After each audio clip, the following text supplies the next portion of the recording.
ఏదేమైనా ఆడపిల్లలాగా ఉంటేనే మంచిగా ఉంటుందని చెప్పిన. అనసూయ నా చుట్టం కాదు, నా పక్కింటిది కాదు, లేకపోతే నాకు విరోధి కాదు. ఆ మొఖం కూడా చూడలే నేను. అయ్యో జబర్దస్త్ షోలు అంటే మొన్న నుంచి యూట్యూబ్లో చూసిన.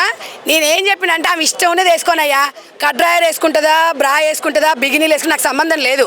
నేను అన్నది ఏంటంటే ఆ వేసుకునే విధానము నీకు రాజ్యాంగం కల్పించింది, నాకు ఇట్లా మాట్లాడేది రాజ్యాంగం కల్పించింది నాకు.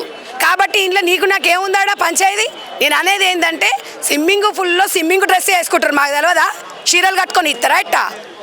కాకపోతే వెనకటికి బావులలో కూడా ఈతలు కొట్టేటోళ్ళు గోషి కట్టుకొని ఈత కొట్టిర్రు. సరే ఇప్పుడు మనం కొద్దిగా మారినాం కాబట్టి, కొంచెం టెక్నాలజీగా ఉన్నాం కాబట్టి స్విమ్మింగ్ డ్రెస్ వేసుకుంటున్నాం, పోతున్నాం. ఆ స్విమ్మింగ్ డ్రెస్ ఏంది?